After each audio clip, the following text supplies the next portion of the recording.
We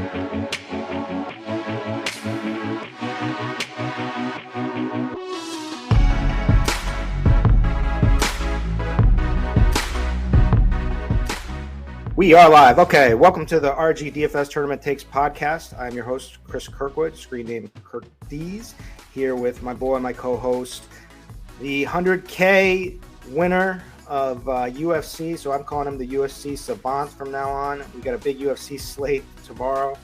But anyway, it's Brian Jester of Occupy Fantasy at Brian Jester FF, Court Jesters.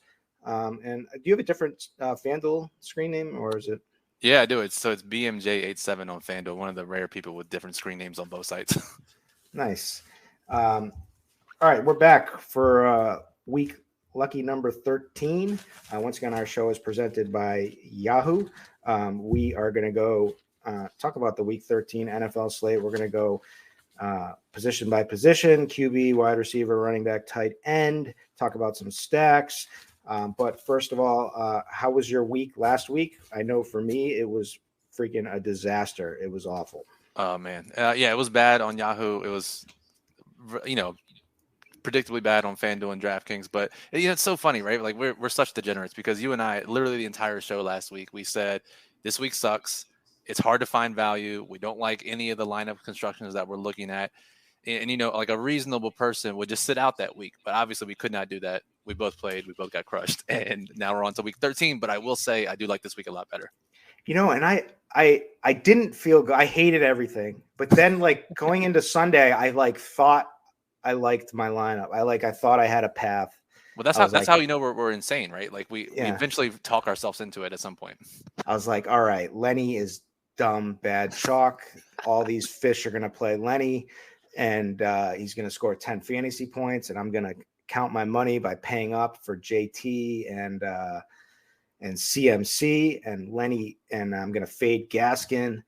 That worked out. Oh man, I mean, it was just like we said before the show. It just became laughable watching. So I thought the process was sound. Yes. Carolina, great defense against the run, right? The Bucks, the top number one passing offense.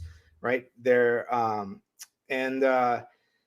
I just didn't, I thought it was a good spot to avoid. And then he has an absolute career game. And it just I just remember I could do nothing, even though I was miserable as I was, I could do nothing but laugh when he broke off that, when he should have just downed it at the 3-yard line or whatever at the end, of course, the end of the game. And he just barreled through for a 22-yard touchdown. It was just, oh my God, the acceptance part of the grieving process at that point. It was so bad. Yep. All right. But we're going to figure out this week. Okay. It's a little different, but it's a little the same, but different. So we do have I think a lot, some more clear plays at the running back position. Running back is loaded. Yes. Right. I feel gross with most of the quarterbacks. So I'm still struggling there, and I kind of don't feel great about a lot of the running backs. I like some of them. So I like things a little bit better this week, especially at the running back position, but I still think it's pretty tough for QB at this point. Did you kind of have the same feelings?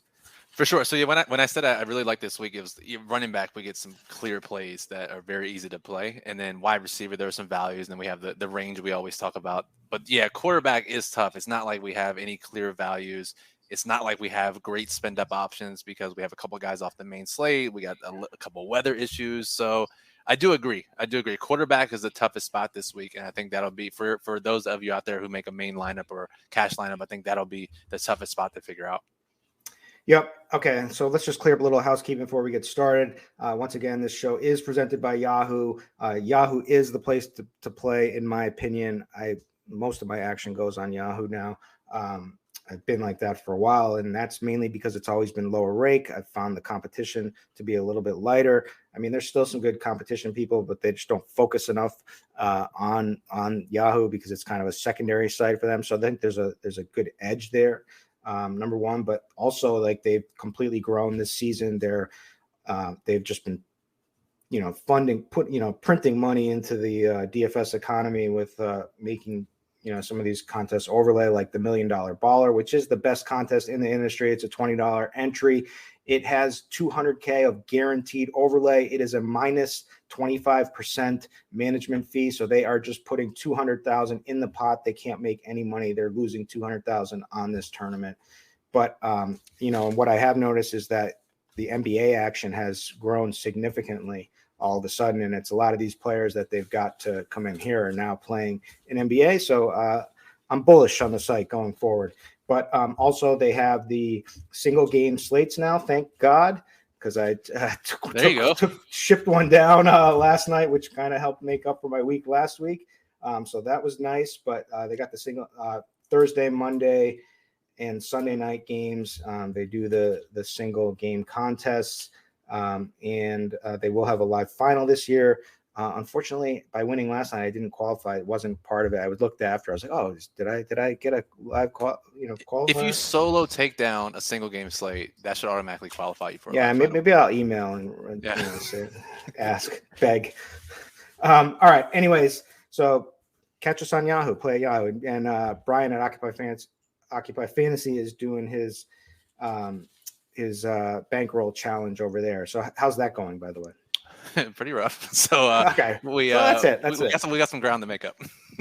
All right, well, let's do it. Okay, so week lucky number 13, 11 games, 3 games with at least 50-point totals. The first leading the way is the Bucks minus 10.5 at the Falcons, 50.5-point total. Then another game with a high total is the Chargers at the Bengals. Bengals are 3-point favorites, 50.5-point total. We got Washington at the Raiders, who are 2-point favorites with a 50-point total. From there, we've got some teams with some nice team totals, in kind of blowout spots, what it looks like. The Rams are coming in with the highest team total at 30.25. And they are 13-point favorites against the Jags at home. They are coming off of 3 straight losses where they desperately want to get things turned around. They have done nothing but pump money into this team to make it, with some elite players at a lot of different positions. Odell got his first touchdown last week, but he's a little bit banged up. We'll see. Do you have a feeling whether he's going to play this week at all? I'm reading no. It sounds like, according to the coaches. You would think that they'd be good enough to just handle this team without him, but you never know. Especially when they've been losing like they have been. So it's been crazy. But we also have the Colts, who are 9.5-point favorites in Houston, playing the Texans. They have a nice 27.5-point team total. And then we got the Vikings with a decent team total as they travel to Detroit against the Lions, where they have a 26.75 team total, and they are 7-point favorites. From there, I always start off about the up and pace games. I look at Derek Carty's The Blitz game level factors. I look for who he's projecting for the most plays. So unlike last week, which was kind of an anomaly, things make sense because I always cross check it with over at ETR, Pat Dorman, Snaps and Pace, and they are in alignment this week, which is good to see because they usually are in alignment. But last week they were completely against each other because it was such a weird slate. So anyway, the games that they all project to have a bunch of plays are the Bucks at Falcons, that one with the high total. It is the Blitz most plays. Bucks games tend to have a lot of points. They have the league's most total points, second most plays. Bucks, like I mentioned earlier, are the highest passing team. Plus, they have the highest opponent pass rate. So they're kind of have that pass funnel defense. You can't run on them. Everybody tries, and they're dumb when they do. If Vita Vea is in there in the middle, you cannot. There just are no holes to run through on this team. It's crazy, and everyone tries it, and they just look stupid. Atlanta will definitely try. Mike Davis, Mike Davis up the middle. Yes. So that's a game. Then we got Jacksonville Rams that we talked about. Rams have allowed the 3rd most points per game during the last month, second most plays on the Blitz game level factors for this week. It is a get right spot for the talented Rams after 3 straight losses that I mentioned. And then the 3rd game which I haven't really had any interest in, and maybe I should, but is the Cardinals at the Bears. from a projected play standpoint. And that's all hinging on the availability of Kyler Murray, because when Kyler is at the helm, they play a lot faster. So those are kind of the up and pace games. But let's start out at QB with our top values and then our main preferred plays. I wrote down number one, top value, which I'm not sure how I feel about it, because we're talking about main lineups here, but Carson Wentz at 23, and that's just simply a function of he's playing the Texans, right? Yep. So there's some good and some bad. So he had 306 passing yards last week, and probably provides some leverage off of JT, although maybe people will be playing them together and just trying to, at least in the main lineup, trying to kind of get all the points in this game, but you certainly could leverage off of JT and play a passing game Colts lineup. In the thing is that the Texans have been pretty good. DVOA 6 against the pass, but they're 25th against the run. But they have allowed a lot of fantasy production to QBs, as they're 21st in DVP against the QB, 24th for RB. But this just screams like a Jonathan Taylor spot. But I could also see Carson Wentz working out. So I had him down, and then I have two others that I'm kind of considering from value plays, and just a little bit expensive from Wentz is Taylor Heineke, where the first thing is he's playing the Raiders, who have been getting worse and worse. They started out pretty good on the defensive end, but they've been getting worse and worse each week. They are 25th in DVOA versus the pass, 20th in DVP versus the QB. He is mobile. And the Raiders have allowed the 9th most rushing yards to QB. So I think it's kind of a sneaky spot for some rushing upside for Taylor Heineke. He has been a QB 13 on the season. So I think he's definitely fine. He pairs well with Terry McLaurin, right? Like that's an easy pairing. So that's a plus. The other one I'm considering is Joe Burrow, $27. Now this is an interesting one too, because he's playing the Chargers, who have become a run funnel. Like they're just letting teams just gash them all game versus the run. And I think that's probably by design. And who's doing great for the Bengals recently? It's been Joe Mixon, who's just been going out. So I'm sure they will test that and feed. So I'm a little skittish about Burrow. And then I just kind of starred Tua potentially. But that's what I had for values. Did you have the same ones? Do you have any different ones? Yeah, so I do like Burrow and I like Heineke. I didn't include them in my value section. I basically just went with the cheapest guys possible that you could possibly play. And I did have Wentz as the number one. And I'm going back and forth on it because obviously it's a great matchup. His projections are driven by their high team total. But I just have this feeling that after last week, Frank Reich got a lot of flack for all the passing plays that were drawn up. They had the drive at the end of the game where they gave the JT a lot. They scored the touchdown. Fans and media were talking about their pass to run ratio. And in this game, I feel like they won't have to pass the ball. And if Wentz does get there, it's either Houston's way more competitive than we thought, or he just lucks into the touchdown variance in the red zone, which obviously could happen against Houston. But Wentz, as from a projection standpoint, is the top value. And then you can have guys like Tua and Trevor Lawrence and Jimmy G, none of which I feel great about, which means, Chris, I don't think in my main lineup I could play any of those guys. I would probably play a stud or one of those $27 or higher guys in my main lineup. Yeah, so I wrote down Wentz. Like I said, I probably won't. I don't feel like I'm going to end up using him at this point. Heineke, I could. He's like the kind of play that I could like convince myself to be different and get onto. I think he makes a lot of sense. Burrow, it just seems really risky with this potentially being a mixing game, but he does have great passing game weapons, and so that game could shoot out. So that wouldn't shock me if he was pretty good at that $27 price point. But you're right. I'm kind of looking to pay up this week, especially because we will get to it in a little bit. But we have such pretty good running back value this week. So the three top end guys I was looking for, we'll start from the priced lowest, was Justin Herbert at 34. He hasn't played great, but 44 passing attempts last week absolutely gashed the Steelers.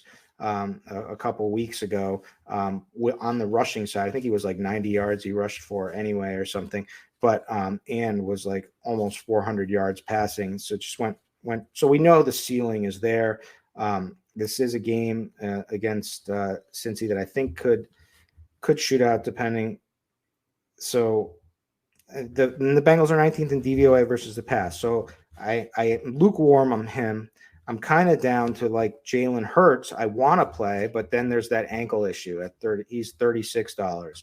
I just like the matchup here. And he was terrible last week. Terrible.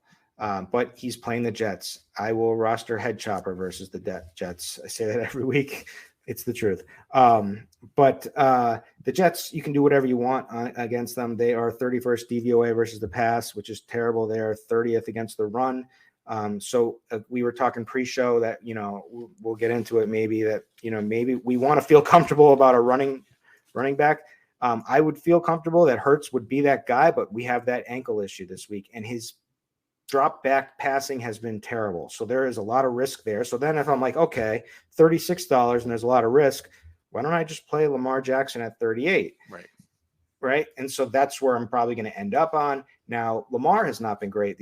He's been great on a season overall. These last 2 weeks, he's been extremely undesirable from a fantasy perspective.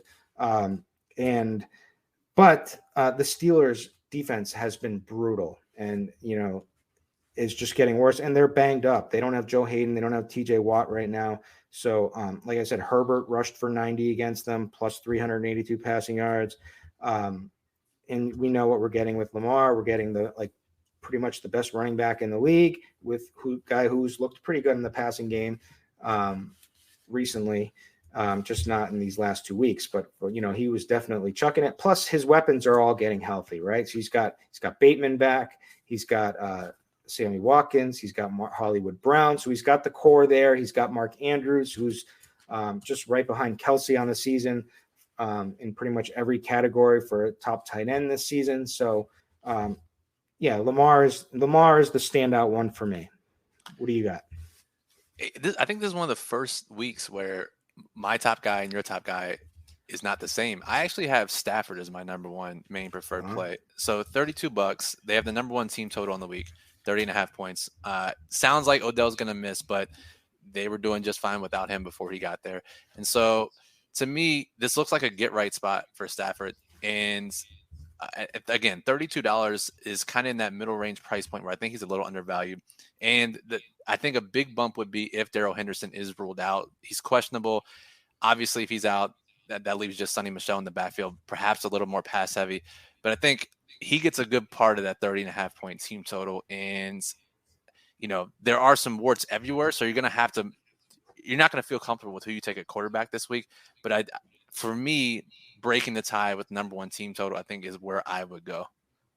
Yeah. So like I didn't even write down Brady either. Right. And he's at 42. And I kind of have them in the same category, both, teams that should handle their business this week. So I could definitely see it. I do worry about Henderson a little bit, but he is banged up. Sonny Michel would definitely probably be in contention for a top play at running back if that is the case.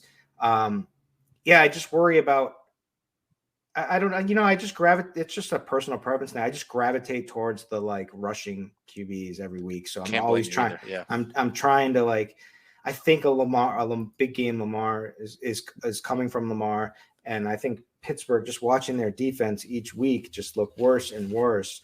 It just makes me feel like that's the spot. But I get it. It's the Jags, and I just wrote it down and started. So I am going to have to rip into that more and consider him more since he's your main play this week. Yeah, I mean, so and this is great because you give me an out, right? Like if I lose and I play Stafford, I can just tilt and blame you and that's swear fair. at you on that's Twitter. Fair. I mean, anyone. How did you get me ourselves? Yeah, exactly. I mean, that's big. That's equity, right? Blaming. That's why people subscribe to sites, right? If they have a losing lineup, they can blame the site. The number one reason. Number one reason. Yeah. So if you guys play Stafford and he fails, feel free to at me on Twitter. But I think all this comes down to saying that the quarterback options are great for tournaments, right? You mentioned Burrow and Herbert. That game has one of the highest totals on the board, but it could be run heavy. We've seen these teams go run heavy. You mentioned Heineke and Derek Carr. I actually do like that game a lot, and I could be convinced to play one of those guys in my main lineup, especially as we'll get to the tight end. There's a value they could pair with Derek Carr, and then Brady, Cousins. I mean, there's a lot of good tournament options this week, and we've seen this slate before. We haven't seen it in a couple of weeks, but where we do have a bunch of large favorites, and that does dictate a little bit differently how you construct your lineups. So I do think it's if you don't play the same contest every week and you pick and choose, I think it's a much better tournament week. But the quarterback position is tough. Yeah, and Tua could be good. Tua could be nice too, because especially now that Glennon is going to be starting. I mean, the Giants should be a disaster again. Yep. And so, and Tua pairs well easily with Waddle. True. Although I do think that this is a Gaskin spot. So, yeah. And then there's like Andy Dalton at min price there in just from that game that's projecting to be a high paced game. I mean, that's gross, right? But we're searching for some gross options. For sure.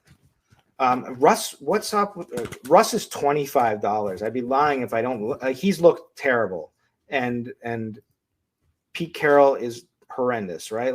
Nobody loves to run more than Pete Carroll, even with horrible running backs. And God, but they did come out with some talk this week that they got to get Metcalf the ball more. So there is some coach speak there, and I mean. I'd be lying if I didn't if I don't look at Russ at $25 and think that this guy could break the slate for $25. Yeah, I mean, break right. Yeah, obviously he's looked terrible. If you just take your eyes out of the equation for a little bit and you get Russ Wilson priced the same as Jimmy G and Trevor Lawrence and $5 more than Dalton and same as Wentz and it's Matt Ryan. He's Matt Ryan territory. Yeah. Right. So I mean. You got to think Russ turns it around a little bit. It's definitely the finger. You could see, just from a tape perspective, he's not stepping into his throws. Maybe he's worried about hitting his finger again. He's throwing high. He's going to get back to being healthy. And, if they get the ball to DK or lock it a little bit more, I completely overlooked him at 25, but on Yahoo, I could totally see that. Yep. So I'm going to write him down, make sure I get a little bit of him. All right. Let's move it on over to wide receiver. All right, for values there, I wrote Hunter Renfrow at $18. Waller is going to be out. Djax is banged up. Looks like he's going to be playing. The last I read, but last week he led Raiders in targets, catches, and receiving yards. And this is all about matchup in a game that I like. I think that this game, could definitely pop off against Washington, who is a pass funnel defense as well. Washington, they are 31st DVP to wide receivers as well, 30th in TVOA versus the pass. So Renfrow just feels kind of safe from a target projection. And he does, he isn't, they're just lacking end zone threats. What was crazy in that Dallas game? They couldn't Dallas. How much is Zay Jones? Zay Jones got to be min price, is he? Yeah, Zay Jones is super cheap. He's been getting opportunity and running around. He looked really good. First of all, I couldn't believe that Dallas couldn't So Waller leaves the game and Dallas could not stop Zay Jones. It was amazing. And they were, PIs all game, which was crazy. That was a crazy game. But yeah, knocked me out of the DraftKings Survivor. There was 100 people left, so that was very tilting watching that game. I hammered them. I bet them hard in a parlay, on a money line parlay where they just had to win. Yeah, and they almost got there and over. It was just so brutal. And so I sweated every single play. It was the craziest game bad. From when you have a lot of money on them. It was just Zay Jones is $13, by the way. Okay, so I mean nobody will play him. No one. No. He's not listed anywhere. And he looked good. He looked like the wide receiver one once Waller went out. So I think that's interesting. Not a main play for sure. I wrote down Van Jefferson as a cheap play with your Stafford guy. He was $14 if Beckham is out, which would make sense for them. Even if he's just hobbled a little, you'd think that they'd be able to handle Jacksonville without him. So Van Jefferson at 14 could be in a good spot. they're obviously Cooper Kupp. We'll get to in a second here, but Jacksonville is 32nd in DVOA versus the pass, 27th DVP to wide receivers. Van Jefferson certainly could have some upside here. And then there's like, from a value perspective, there's two on the Cincinnati Bengals side always. Higgins finally goes off, right? But he's still $15. And he and Jamar Chase are like comparable, like wide receiver ones. Like they're basically like the same. And you're getting, Jamar Chase is at $27. Yeah, he has more of that big play upside, but Higgins is like the clear go-to, I think. And then there's Tyler Boyd, who's, always going to be inexpensive, sitting there at $11. So if you need some cheap digging plays, those are the guys I had. Who you got? Yeah, so we totally agree on Van Jefferson, Hunter Renfrow. I think they're by far the best values. Higgins, again, is too cheap. Other guys I wrote down, I think there's one more in that clear value tier, and it's Brandon Ayuk without Debo. So Those four guys I think are the best options. If you're looking for super cheap guys, Marvin Jones, Jawan Jennings apparently is going to be the number 2 without Debo. But I don't think you have to go that deep this week. I think those middle guys and Van, Renfrow, Higgins, Ayuk are the best plays. And then, of course, we have the spend-up options and the $20 to $25 range. We love hitting so hard. There are a bunch of guys in that range this week. I guess the big question is, and I think the value at running back allows you to do this, Chris, is can you or will you pay up for Cooper Kupp? Yeah, so you can. Am I going to? Probably not. Let me see here. Let's look at one thing. He's $38 still, so he's he's hitting optimal builds, and optimal builds. Yeah, you can do it easily. I didn't realize how easy it is to get him. So yeah, I think he will be popular. So there's a lot of safety there. How much is the ceiling in this spot? I don't know. How much they run against Jacksonville in a game that they should be able to control. If like Jacksonville hangs in with them, Cooper Kupp could absolutely go berserk in this spot. So even at $38, there is a monster ceiling. I did have them written down. The range that I liked the best, I kind of started it with your Ayuk play. I was like $18 to like $22. Like there's a bunch. There's 3 plays that I think are all really strong. So I think Brandon Ayuk, like you said, with Debo out, is a really strong play. I think Jalen Waddle at $21 is a very strong play. He's the clear wide receiver 1. In a great matchup against the Giants, who in Miami should be able to win this game. And he's 7th overall in the league in targets, and he's got 4 touchdowns on the season. And so I'd be lying if I didn't like him. There's also Tyler Lockett, who has big game upside any time at $21.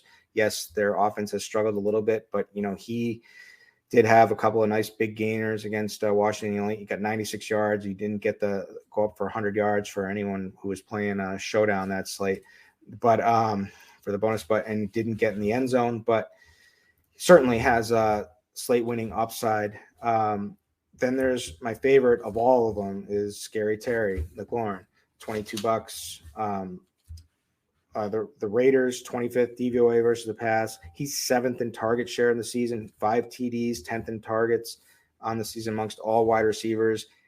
Clear wide receiver 1 with massive big play upside. Probably has more touchdown. Could have had more touchdowns this season so far.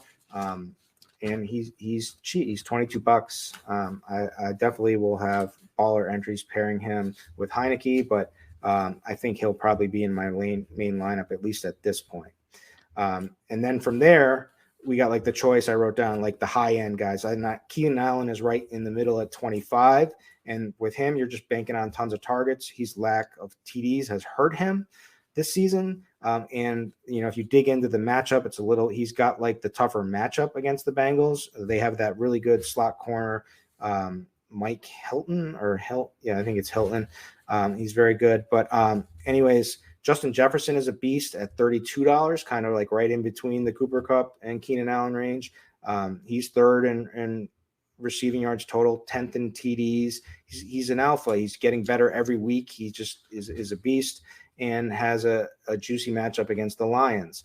and then Cooper Kupp. So like that was my pool I wrote down. Yeah, I mean, we're on the same page. I like all of those guys. Yeah, Cooper Kupp at the top, Justin Jefferson. I like Deontay Johnson too at 25. Both him and Keenan Allen are kind of in the same mode of getting there on targets, and Deontay Johnson's targets have just been crazy in games that he's fully played. So I think he's in the mix as well. And just one point about Terry McLaurin at $22, fantastic play. And this happens. This has happened a couple times for us as we've talked through the plays, and we end up on a game by the end of the show that we've talked about a play at every single position from that game. And I don't think this game is like super sneaky because the total's 50 and, the highest total on the week is 50 or 50 and a half. But, we keep naming plays from this game. So we got a couple receivers. We're going to have a running back or two, a tight end. We talked about the quarterback. So I think stacking this football team and Raiders game is going to be profitable. And most of the guys are super cheap, which allows you to pay up elsewhere. Yep. I mean, there's plays at every position because we're going to get to running backs in a minute, but Gibson certainly is going up now that J.D. McKissick has already been ruled out for this weekend. And then we do have the Moreau chalk at the tight end position on the Raiders to discuss. So anyone else you want to mention here before we kick it on over to running backs? Yeah, I think we have to mention the Tampa Bay receivers in that high total game after disappointing everyone last week. And then if you can stomach it, DK Metcalf, right? The talk this week, only a couple targets last week. We got to give him the ball more. He's affordably priced. If you want to go the Russ route, you can pair with him, or you can just play him by himself. But I think DK Metcalf, no one's going to touch him. And he has obviously has 2 touchdown upside. I mean, you can do a double stack pretty easily of that one with Metcalf Lockett too as well with Russ because he's priced at 25. Yep. I mean, normally it's $35 for Russ, right? 29 for DK, and Lockett's usually always somewhere around that range. But I agree with all of those. All right, running backs. This is where we can feel good. Like we got some really strong plays, and also some real chalk where we can discuss potentially fading some of them. Coming in as the top value plays and probably the most owned 2 running backs on the slate are going to be number 1 is going to be Alexander Mattison at $18. He's playing Detroit, 28th in DVOA versus the run, 28th in DVP to running backs. We have a template already of we've seen him with Cook out this season so far in 2 games without Cook. He averaged almost 26 carries, 113 yards. He's going to be extreme chalk. Also averaged 7 targets over those 2 games. Super easy play, extreme chalk. Maybe we should handle it a little differently in the baller and take an underweight stance. But for a main lineup, I think he has to be in it.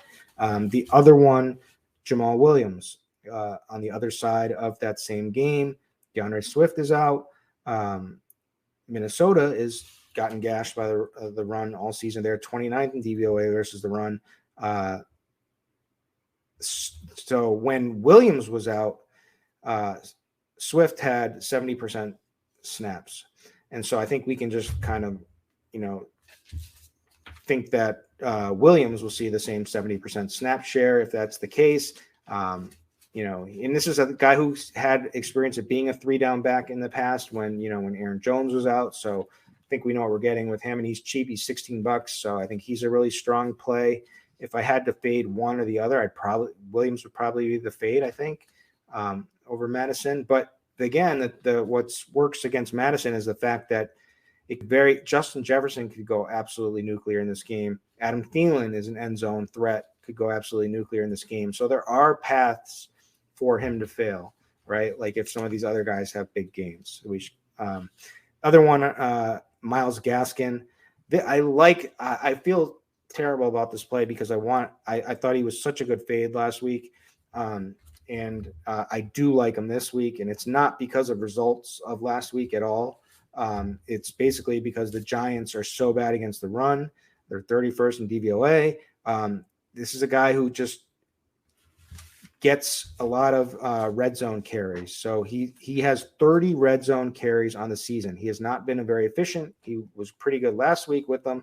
So he's improving. Maybe the offensive line is getting a little bit healthier. And the Giants have all the 7th most rushing yards, the 6th most receiving yards to running backs. So Gaskin I like, he's just still too cheap. I like him in this spot. And then there's Antonio Gibson. I'll let you talk about with McKissick out. Yeah, so McKissick out, and obviously that opens up the passing game role, which was really limiting Gibson's ceiling for most of the year. And I think a lot of people, a lot of season-long fantasy drafters expected him to step into that full-time role, and it never materialized. But now we got Gibson with McKissick officially ruled out at $21. We saw Gibson have his highest target share of the season last week, and that should continue in a 3-down role. And Ron Rivera already said that Jared Patterson would not fill that role. He talked about Wendell Smallwood coming up from the practice squad. None of these guys are going to threaten Gibson's role. And at $21, we get a 3-down running back who's talented, who's electric, absolutely electric. Right? And, he is. And so we get, this very, very clear value this week. All the guys you mentioned plus Gibson. And the biggest question, like you said, is Alexander Madison and what we do with him. And Jim Sonis, who's a friend of mine, he works at Number Fire. They're owned by FanDuel, so he gets access to all the FanDuel data, and he writes a lot of really smart stuff. Him and I think alike. And so he wrote a bunch of stuff on Madison this week, and he was writing it in the context of FanDuel, and that this week is different in two ways from the last couple of times we've played Madison as a full-time running back. The first one is that his price is much different on those sites. FanDuel and DraftKings were tired of it, right? They just made him $7,600 on DraftKings, $8,700 FanDuel. But we don't have that problem. He's literally $18 on Yahoo. They're begging us to play him. But if you are looking for that reason to fade him, Madison, if you look at efficiency metrics, he's like 35th out of 36 of qualifying running backs in expected points per play. So if he doesn't get the necessary volume, he might not get there. And then two, he had those big volume games when Cook was out, when the only other guy on the roster was Amir Abdullah. But now they have this rookie who's already had 2 return touchdowns, and Mike Zimmer has talked about they need to get him more work on offense. Kane Nwangu, who's looked electric. So if he does somehow eat into Madison's role and Madison isn't as efficient, he could bust. But Chris, $18 for this situation, that price it's really, really tough to pass up. All that being said, yeah, he's going to be in my main lineup. It's whether it's so in the baller. Am I going to go under the field for him? I think I am. I think I'm probably going to. I think I'm projected ownership. I'm seeing like 35 to 40% projected ownership at this point right now. So I'll probably cap him at like 25% just to be a little bit under or something. I think maybe that is an approach. Yeah. But the issue is, right, like if he was the only guy, that would be tough. But we have a lot of value guys this week. So Jamal's $2 cheaper. Gibson's $3 more expensive. We might get Sonny Michel at $13, right? So, he could do well and still not make the optimal lineup. It's not like he's the only smash value guy on the slate. Yep. And then, all right, there's another range here too. So then a little bit up from there, we've got to at least talk about Lenny again. Are you ready to talk about it? Oh my God. So he's $25, but he's in a great matchup this time. So that's the thing is I thought the matchup was so bad. The offense passes so much, but like then looking back on it, I was like, well, maybe I should have been a little bit higher because of, the Bucks were decent favorites in a good spot. And they're 11-point favorites in a good spot against Atlanta, who is bad. This is a really strong matchup for Fournette this week. Almost 8 targets per game over the last 3 is kind of what stood out to me. So he is a passing game weapon, and I just know from being the New England guy and just always with Brady, it's like he's always looking to utilize the running back in passing plays. So I don't know. I'm gonna be stubborn. I'm gonna fade him again. I think. At least he's not the chalk this week, and he won't destroy you. If I think he's gonna be pretty chalky, though. I think there's gonna be. I think so, but maybe that comes down now with a lot of this news breaking. So I'll probably look to ownership a lot on this one as we get closer to Sunday. That's fair. Because we have those cheap guys, and then we have Jonathan Taylor, who we haven't really talked about, obviously in a great spot. But if you take away the stud plus the values, then there's that range that's really nice. Mixon is priced up more this week than he has been all year. But again, we talked about the matchup already. Run funnel, great spot. Eckler, James Conner, Elijah Mitchell, like all these guys are in great spots too. So there's a lot of ways to differentiate if you don't believe in the stars and scrubs method this week.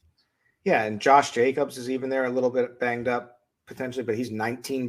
But the thing with him is the touchdown equity that you can, they do like to get him into the end zone. So that's there. But yeah, so like that, then the next range, it's Jonathan Taylor Well, the next range actually is Joe Mixon and Austin Eckler, who are both in fabulous spots. It's a little bit of sticker shock with Mixon because he's been, so much cheaper all season. But, this guy's been great. Like, workload has been amazing. The matchup is amazing against the Chargers, who are 32nd, dead last DVOA versus the run. And they just dare you to run it and run it and run it all game. And that Cincinnati will oblige and will feed Mixon. And he's looked awesome. So I like him. I like Austin Eckler on the other side, since he allows the most targets to running backs. I mean, what does that spell? It spells Eckler, right? Like, and they've allowed 10 more targets to running backs than any other team in the NFL. So I think that's a good spot. So I think there's a lot of options here. There's Cordero Patterson, right? Yep. Who, broke, was a huge piece for winning lineups last week. And you get that nice wide receiver. I mean, so that's what it is. We've been talking about this is that, you're getting legit wide receiver upside with him, although he only had 3 targets last week, but he was extremely efficient in the running game. He did get in the end zone. And there's a lot more meat on the bone in the passing game with him, even on weeks like that. And they were supposed to, that was his first game back too. Right. He was hobbled up. And so he passed the test. So I think we can expect a lot from him this week. Like you said, Eli Mitchell, like that was someone, like I was saying, like, who did I, I'm sitting there like drooling over Dalvin Cook last week or CMC when totally forgot about Eli Mitchell and without Jermichael Hasty, right? And he just 3 down. And once he started going off, I was like, I was so stupid. Why didn't I just play this guy? Right. Like, yeah. And so he's in play. Man, I could get behind David Montgomery. I don't know. We'll see. He's someone I actually like more than general consensus. I've always thought he's an extremely good running back. Maybe it's, maybe that game, with the increased plays, maybe the Bears will feed him a bunch. I don't know. It's not doesn't feel great, but $22, he's got to be in that range for me. I'm trying to look here if there's anyone else. I got one gross play for you. We got it, and then hit us with Miles Sanders. Oh, that wasn't even the gross play, but the Sanders, with so Jordan Howard already ruled out. Boston Scott hasn't practiced all week with an illness, still questionable to play, and now they get the Jets. So and Hurts with an ankle issue, with a sprained ankle. So will they actually give him the ball? Will they play him more than 50% of the snaps? That's the big question. You'd have to think if they do, this is the spot. That's who I was talking about. Like I was so eager to play a bunch of Miles Sanders last week that I totally forgot about Eli Mitchell. That's what it was. That's what I was saying. That feels real good after the games end. Yeah. God. The gross play. He only got 9 rushing attempts, like Sanders, like in a game where I thought they were going to pound it with him. So I know he got banged up a little bit, but he was fine on the sideline. So I don't know. It's surprising that he doesn't get a full workload. But the last play I'll give you is your boy, former New England Patriot, Rex Burkhead. So Ingram's gone. Phillip Lindsay's gone. David Johnson didn't practice, likely out on Friday. Now we get $10 Burkhead with no one else to compete with touches. It is the Texans, but he has $10. Yeah, he's there. I just ignored him, but 33 touches the last 2 games, and that was with David Johnson. So I just don't think I need to go there. I don't think you do either. Maybe in tournaments you played a little differently and you get a couple extra studs in and play Burkhead. And he had, I just don't see them being very successful against the Colts, but maybe I'm wrong. He's min price, so I get it too. Like he's got the full, and he could be utilized in the passing game. Yeah, he should be. I could do a little of that. All right, we got anyone else, or let's move it on. I can definitely conclude that segment with Rex Burkhead for sure. Yeah, there's just not a lot to say after that one. All right, let's close it out with tight end, where you have in someone who's going to be extremely chalky, I think, Foster Moreau, with Darren Waller out. Washington 30th DVOA versus the pass, 20th DVP to the tight end. Week 7, Waller was out. Moreau had 100% of the snaps. That's probably the biggest indicator we need to see. He had a decent game. He was 6 for 6. Had 6 targets, made all 6 catches for only 60 yards and a touchdown. But that's certainly fine for an $11 price tag. If that happens again, could blow that through the water too in this matchup. So like that, Kyle Pitts is just like, man, he's busted everybody all season long. Prices come down a little. He's $17 in a game where they're going to have to pass to keep up with Tampa. But the problem is, will they keep up with Tampa? I mean, so that's tough. But, Tampa is a pass funnel. It would make sense for Pitts to, be good. And especially with having Cordero Patterson, like that's a big key, having like both of those guys at least. If there's just one, it's just too easy to shut that one down. I don't know. Then there's Dallas Goedert, who I played for his half a fantasy point last week, I think. Yeah, I got nice 0.5 from him. But is against the Jets. I am going to, go down swinging with Dallas Goedert. He needs to be utilized more. He's run bad like in that game the week before where he could have had 2 touchdowns, which he didn't. I don't know Hurts was just horrible against the Giants, and that game was just awful, an awful bust from all angles, as it was only 20 points total scored in that game. But, looking ahead, I can get behind him. And then we have like 3 top end plays, right? Like that at least make you feel a little better. Number 1 would be Gronk. It's insanely obvious to anyone watching the Bucs that, he is the safety valve for Tom Brady. When there's a big play to be had, he's going to Gronk. He's always looking for Gronk. There's that trust, that chemistry there. 10 targets, 123 yards last week. Did not find the end zone. Still was a great play, just on volume. He looks healthy to me, and that's like the most important thing. I don't know what he's on, but he looks amazing this season. He does. Then there's Mark Andrews, $22.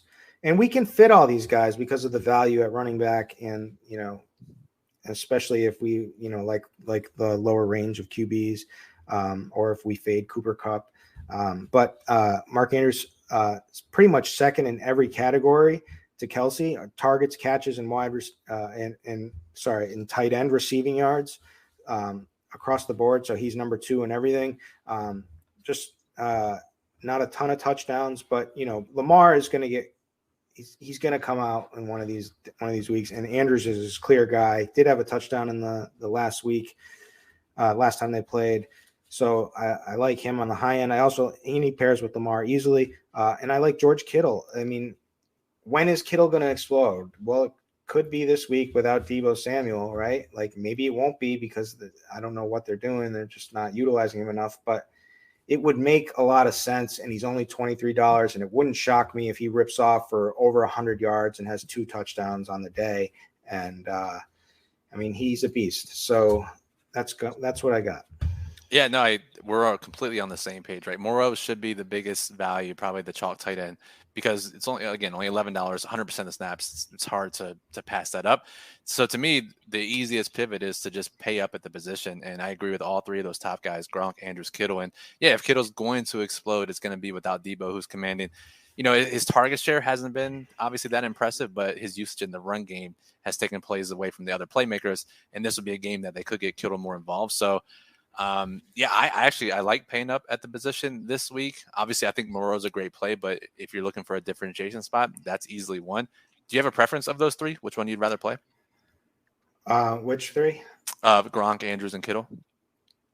I mean, my New England homerism, so Gronk sticks out. I really don't at this. I mean, George, I just have that feeling that Kittle's going to erupt. Me too. Spidey senses, like it's tingling. Like I feel it too. And there's no tangible data, but I think we've played long enough. We see these spots and we know when it's going to happen without fully being able to explain it. Yeah, and we just know there's a ceiling there. We from past, so, and it just makes too much sense. But So I think Kittle would be my guy, and he'll probably be. Let me check out what project. He'll probably be the least owned of all of those guys. Like I don't see him projected for much ownership at this point. Maybe that'll change as we get going, but he hasn't really deserved much love. He did have a decent game against Arizona, who that also leads us to Cole Kmet, who's playing Arizona, a little bit banged up, but he returned to practice this week. He got 11 targets last week. The problem is there's always that some reason they love to go to Jimmy Graham. So annoying. Yeah, but from a target perspective, Kmet, and he's min price, so I can get behind that. Gerald Everett. I think he's had more over the last 3 games, has had more targets than both Lockett and Metcalf. That's a cool offense. Yeah. But yeah, he's cheap too. And if you're looking for a cheap pivot away from Moreau, he could be their guy. Yeah. So Kmet and Everett would be the pivots. Jared Cook is in like a top matchup against the Bengals, who are really struggle against opposing tight ends, but it's extremely volatile. He doesn't command a ton of targets each week, but I could see him being a decent pivot. No thank you on James O'Shaughnessy. I know people are going to start touting him a little bit maybe, but I wish Logan Thomas was cheap. I know. Well, I was just about to say, I kind of like that range for tournaments, right? People are going to pay down or pay up. If you that $18 to $19 range with Logan Thomas, Mike Gesicki, Pat Freiermuth, like, and you can include Kyle Pitts in that range as well. Like, I don't think they'll be that popular. They'll go overlooked, and all of them have touchdown upside. So, I think it's good tournament options if you're playing a bunch of lineups to include those guys. Yep. There's Gesicki against the Giants. Yeah, $18. Yeah, I guess that's it. All right. What about stacks? You got your eyes on any what's your favorite stack? And what's that stack that you're going to end up having but doesn't feel great? Oh man. So I think it's kind of one and the same, right? I really do like it, and I do think I'll end up having it. Is that Heineke Carr side? You like Heineke, so I'll take the Carr side here. I think Derek Carr, you can pair him with $18 Renfro, $11 Moreau. If you want to get frisky, $13 Zay Jones. Like, lots of different ways to play it, and just allows you to do so much with your lineup. And it does have a sneaky high total, so just pray that Josh Jacobs doesn't get all the touchdowns in that game. All right, I got a favorite stack that just came to me because of the show, because I started talking about these players more than I anticipated during the show. So who was I saying that just stood out to me that was like sneaky? $25 Russ. Oh yeah. What do we got? We got Coach Speak with DK Metcalf about getting him more involved. You have to get him more involved. Got reduced price there, $26. What do we have as a bring back? Well, we just talked for a couple minutes on George Kittle, how we just had our spidey senses on there. So I think that is my favorite stack as of finishing this show. So Russ to Metcalf, bring it back with Kittle. And there's so many ways you can fit. You could layer in Jamal Williams and Madison Chalk with that, because knowing that Russ probably won't be very chalky. You could play Jonathan Taylor too. All 3 of them could fit. So yeah, you can do a lot there. And then my main one, at this point, for my main lineup, it's probably going to be Lamar. So if I'm going to stack with him this week, if I do a main lineup, I'll just do it at the tight end and play Andrews with him, and not have to worry about Hollywood or Bateman, and just hope that he clings to Andrews. And then I probably won't even bring it back, because this will be like a main lineup. So I probably wouldn't bring. But if I did, it would be Deontay Johnson or Claypool. He still slings it to Claypool. Problem is he's just so inaccurate.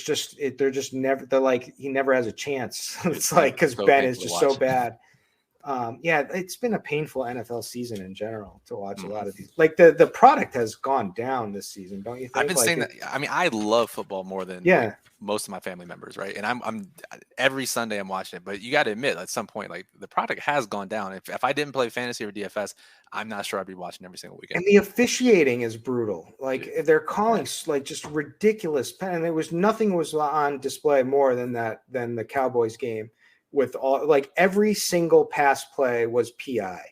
It's unwatchable. Like no one wants to see that. Who wants to? And I counter that with NBA this season, which aren't calling fouls, right? So Harden's getting hacked, and they're just like, nope, sorry, we're not calling it. And like it's more fun, you know. Harden haters are loving that.